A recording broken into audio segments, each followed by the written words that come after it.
and then I'll finish the. You want me to go first? Sure. Okay. Can you see me okay? Okay, let's see if I can do this because this is really tough for me, so be patient. Okay, in a society of political correctness, we have stereotyped the once known home and family protectors termed nanny dogs, or commonly called pit bulls, as vicious, unprovoked killers. I am here to tell you that they are not the villains that they are portrayed as.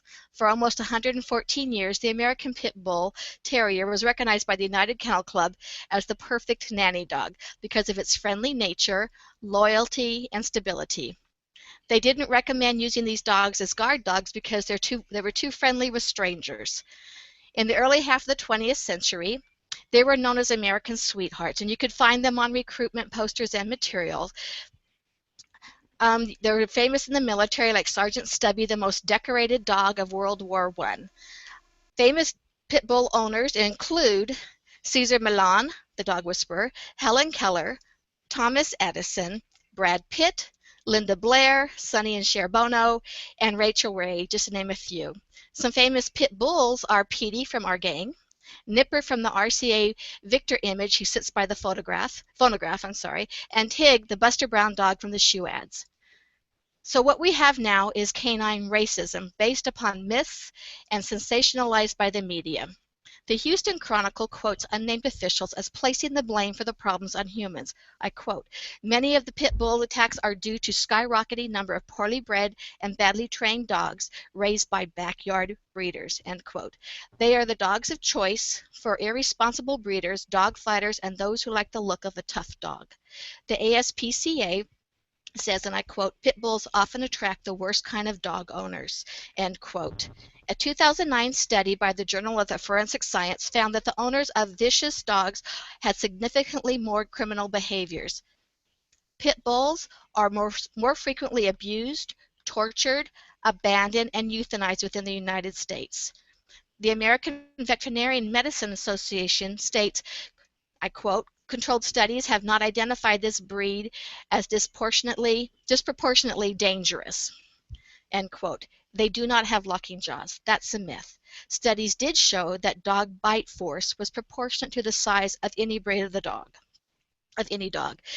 National Geographic did a study on 3 types of dogs who have been labeled vicious sometime within our history: German Shepherds, Rottweilers, and Pit Bulls.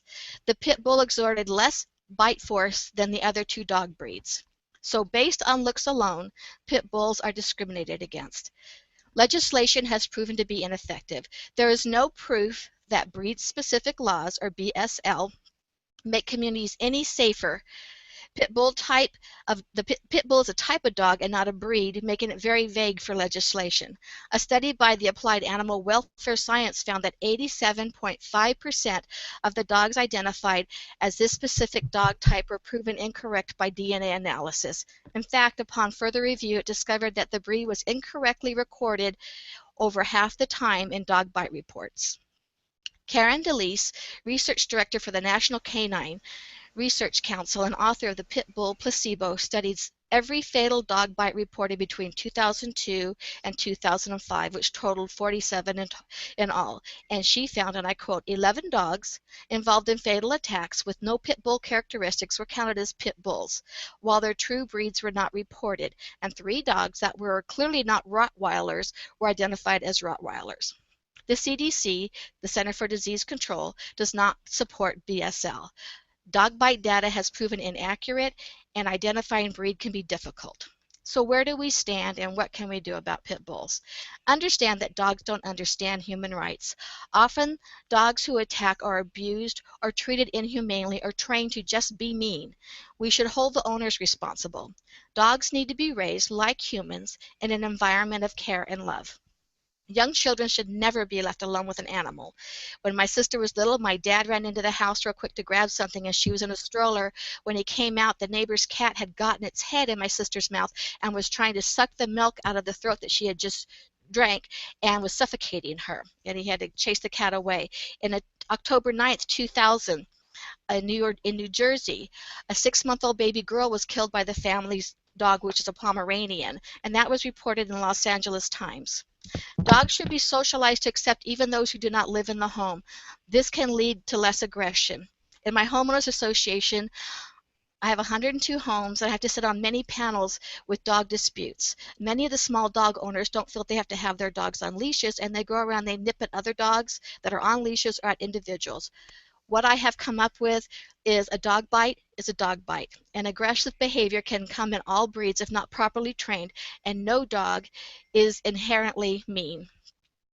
Dogs should always be on a leash outside of the home and controlled. Biting is a natural activity of all dogs, and all dogs and many animals have the potential to bite or inflict harm. Properly train any dog you own. Do not approach dogs you do not know or do not know the owners of.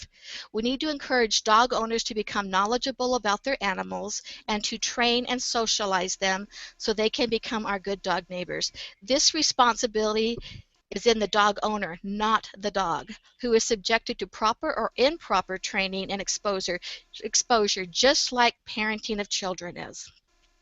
The blame has been placed on the incorrect party. The owners of animals are responsible for their behavior, and the public should exhibit caution whenever around a strange animal.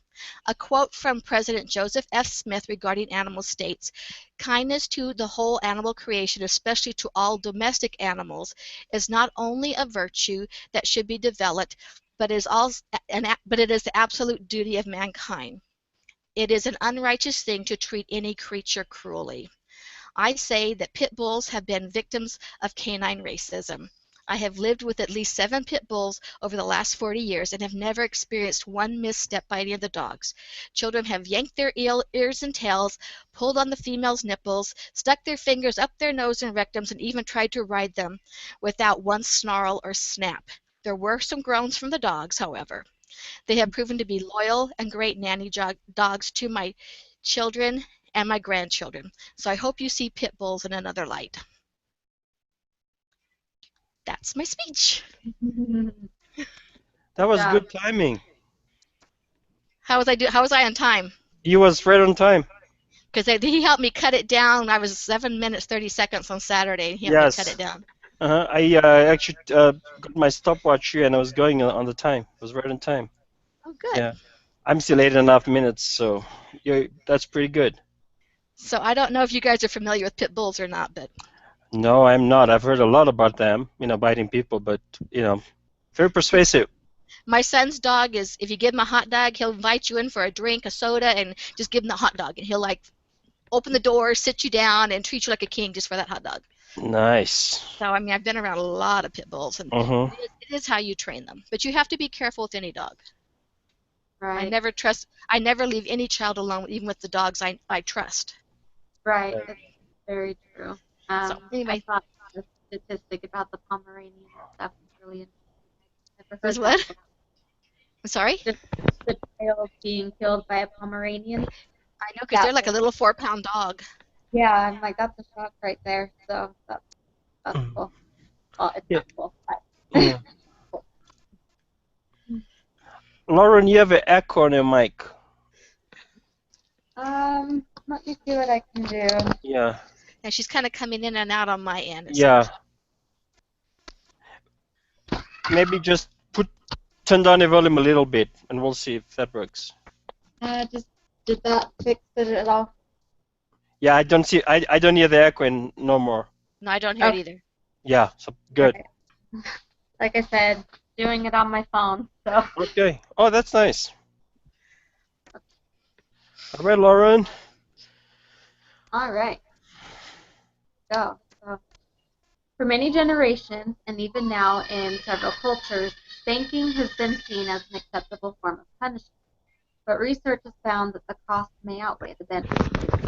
You may remember receiving this type of punishment yourself, and for this reason, we have the false belief that it works.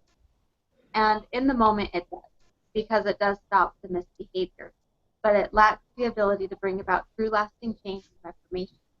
Longitudinal studies have also found that children who are physically punished are more likely to become bullies, abusive as adults. They're slower to learn, they have higher anxiety and depression levels, and it sends our children the wrong message. In fact, some nations, such as New Zealand and parts of the UK, have even deemed corporal punishment as illegal for this reason. Some find this laughable because they feel that the true problem in society is that children have not been spanked enough. But it really comes down to children have not been correctly disciplined. So the question here is, what is the difference between a punishment and discipline? Punishment means to inflict a penalty on someone as retribution for an offense, where discipline is the practice of training people to obey rules or a code of behavior. And in the end, discipline versus punishment is what brings about lasting change. Kim Olver, who is an international transformational leader, spoke on the subject, and she listed the messages that we send when we speak. And the first one is that the stronger person gets to decide what's right. You send the unintended message that whoever is bigger and stronger decides what's right, and she feels that this is a large contributor to the elderly abuse that we see now. The second one is similar to this, and that's that bigger people are supposed to hit smaller people, which is especially confusing when children are being punished for hitting. The third message is that violence solves problems. If you bully people, then they will do things your way. The fourth is that something is wrong with them and it deeply affects their self-esteem. The fifth message is that you're okay with damaging them emotionally and cognitively. The sixth message we send is that they can't trust you. She asks you to think about when you were spanked and think about your thought process afterward. Were you grateful that your parents loved you enough, or were you angry or confused? Spanking also literally shuts down parts of the brain, and it stimulates the fight or flight response. It also causes children to lose respect for you. And the final message is that it's better to lie and manipulate in order to avoid it. Even prophets have spoke negatively of spanking children. In an address by Gordon B. Hinckley, he stated that, "I am satisfied that such punishment, in most instances, does more damage than good. I recently read a biography of George H. Brimhall, who at one time served as president of Brigham Young University. Concerning him, someone said that he reared his boys with a rod, but it was a fishing rod. That says it all." He also stated that, "I have tremendous respect for fathers and mothers who are nurturing their children in light and truth, who have prayer in their homes, who spare the rod and govern with love, who look upon their little ones as their most valued assets to be protected, trained, and blessed." The statement has also said that although in many parts of the world, a swift spat on the behind may be what some parents consider proper discipline, it is their right to make those kinds of decisions. But if they are punishing out of anger or frustration, that is definitely wrong. Most importantly, whatever way the disciplining is done, there needs to be a showing of increased love towards that child afterwards. If this isn't carefully followed through, the discipline is in vain. There's a loss of trust, increased contention, and now you have become an enemy to that child. No spanking is worth that. So now the question here is, what is the solution? Catherine Coles, who is the founder of the International Network for Children and Families, said that we need to get calm. We lose it because we're under pressure, and we need to step away from the situation. She says if you can't physically leave the situation, then mentally step back and count to 10. We need to take time for ourselves, to walk, to pray, to read, or to exercise. And the next idea is to be kind but firm. You need to get down on their level, make eye contact, touch them gently, and in a short, kind, but firm phrase, tell them what you expect of them. And then she suggests to give your child choices. For example, if your child is being messy with their food, ask them if they'd like to stop playing with their food or if they would like to leave the table. The next is to use logical consequences. If a child breaks a window, are you going to spank them, or are you calmly going to ask them how they're going to fix the window? If you do that, you've taken the responsibility off the mistake, and you put the responsibility on doing the right thing of repairing the window. Another option is to get away from the conflict. If a child is talking back, let them know that you'll be in the next room when they're ready to talk more respectfully. And the final step that I'm going to share is to inform children ahead of time of what will be happening. Tell them you're leaving in 5 minutes instead of you're leaving right now. That gives them time to finish up what they were doing. And so just to wrap this all up, you're creating your children are going to create the next generation. And they'll repeat what they know, whether it's good or it's a bad pattern of behavior. And it's our responsibility to break those bad habits and help coach children into doing things a better way. If we focus on discipline rather than punishment, and we do that particularly by avoiding physical punishment, then we will bring up children that have higher self-esteem, who are more responsible, and are able to cope better in stressful situations. And by doing that, we will create a world. That's the end. Wow, right under, you were just 6 minutes and 14 seconds. Oh. Pretty good. Yeah, and you could always add on other things if you want to, when you have room like that. Yeah. I have that kind Yeah. of room. Yes, you have 45 seconds to work with. I just don't have that. I need to cut, and cut. Yeah. Well, I really enjoyed both of your speech. You quoted general authorities, which is really good. I thought about doing that for mine. I was like, I'm gonna go back and put a quote in. Yeah.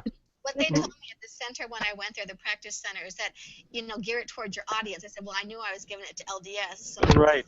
you just know that who you're gearing it to. Right. That's what I'm gonna do. After I give this, I'm gonna take maybe 2 quotes. I had prepared them, and I was like, I don't know if I should use them or not, but I think I'm gonna go ahead and use them.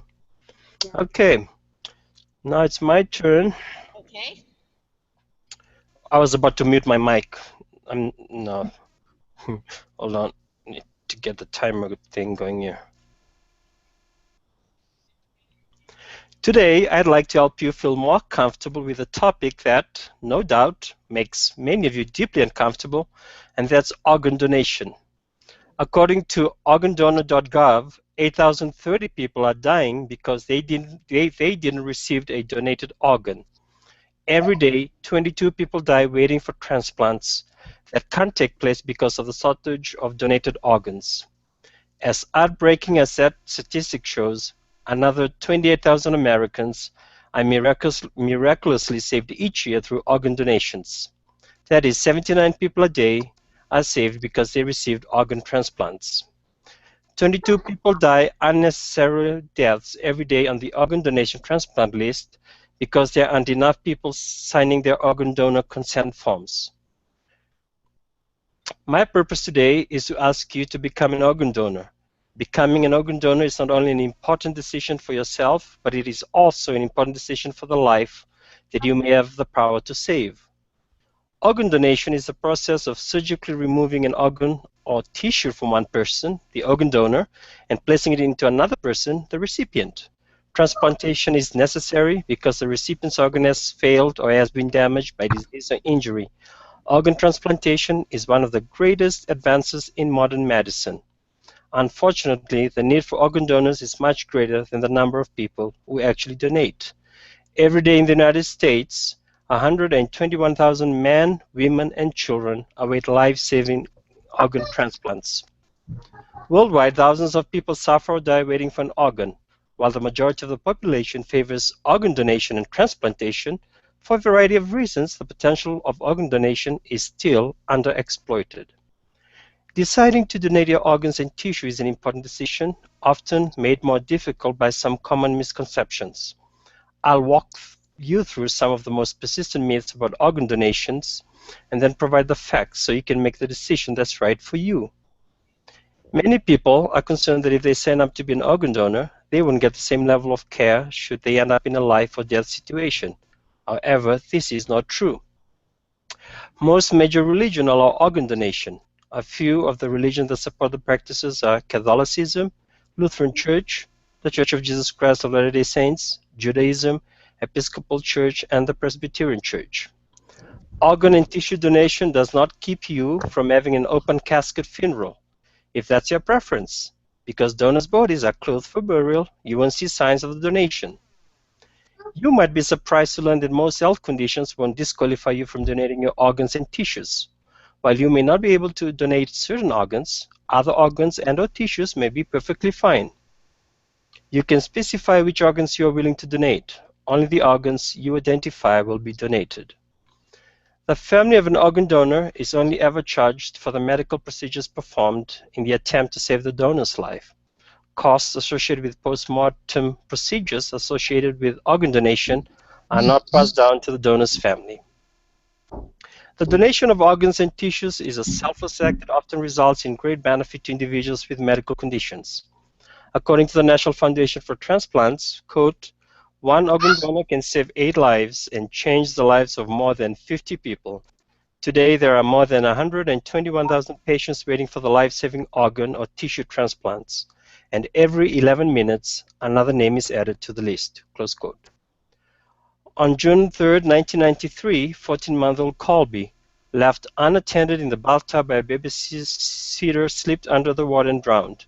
Despite heroic efforts by medical personnel, Colby died at the hospital. Colby's mom, Stella, remembers, I knew what was going on, but I didn't want to hear the words. Colby's life was short, but his legacy is far-reaching the lives of those who received his organs. His kidneys were transplanted into a 27-year-old man, his liver was implanted in a 2-year-old girl, and his heart was donated to a 5-month-old boy. All of the transplants were successful. The recipient of Kobe's heart was Braden, who was born with congenital heart disease. He undergone an unsuccessful heart surgery, and his parents were told that his main chance for survival would be a heart transplant. His doctors told his parents that he might not survive the 35-month wait. However, 5 weeks later, the wait was over, and Braden received his new heart. Laura, Braden's mother, recalls, it was beautiful to see how red his lips and fingertips were after the transplant, because of one family's choice to make the unselfish decision to donate their son's organs. Making your decision to become a donor is just as important as sharing the decision. Talking about donation doesn't mean talking about death, but about the opportunity to give another person a second chance at life. Losing a loved one is an emotional time for family members, and deciding to donate a loved one's organs can be overwhelming. The steps to take to become an organ donor are, first, you must register with your state's organ donor registry, or select yes to organ donation when you apply for your driver's license or state ID. Sign a donor card if available. And thanks to the Uniform Anatomical Gift Act, registered donors can rest assured that their decision to become a donor will be carried out. If your family is aware of your decision, it will avoid confusion while offering comfort to your family that your wishes will be fulfilled. In the United States, you can register to become an organ donor at organdonor.gov. This is the website that hosts the federal and state donor organ registry. Go to Become a Donor and click Register in your state to be an organ donor. You then hover over the name of your state, and when you click it, it will take you to your state organ registry. Once you're on your state organ donor registry page, you fill in your name, address, email address, date of birth, and gender. Your state ID and driver's license information are optional. It takes about 2 minutes to fill in all the details and to be registered as an organ donor in my state of Utah. Making your decision to become a donor is just as important as sharing the decision. Talking about donation doesn't mean talking about death, but about the opportunity to give another person a second chance at life. Losing a loved one is an emotional time for family members, and deciding to donate a loved one's organs can be overwhelming. So what can you all do to take action? I urge all of you to thoughtfully consider the possibility of registering to be an organ donor. This involves thoughtful contemplation in an appropriate environment with access to accurate and unbiased information. I'm perfectly fine if someone doesn't want to be an organ donor. I respect your decision either way. I do think, however, that this decision needs to be informed and thoughtful. Also, it's very important that you talk with your family members and loved ones about your decision, yes or no. At the time when the question arises, there's absolutely no doubt in everyone's mind what your intentions are. Becoming an organ donor is not only an important decision for yourself, but it's also an important decision for the life that you may have the power to save. That's it. 7 minutes, 44 seconds. Yes. That's great. Still long, huh? Still need to cut it. A lot of information. Yeah. Some of this information needs to be cut down. Well, I would probably cut maybe is the story of the little boy and the mother, maybe worded a little bit differently. Yes, that's true. Instead Hmm. of quoting them, just say what kind of, well, they felt Right, this. right. Hmm. Yeah, yeah, that's where I'm thinking to cut down the time. Yeah, it's quite long, that story. Yeah, Hmm. it is. But it's a good story, but it's, I Yeah. think that might be your easiest place. Hmm. That's true. Right. What I do you think say, Lauren?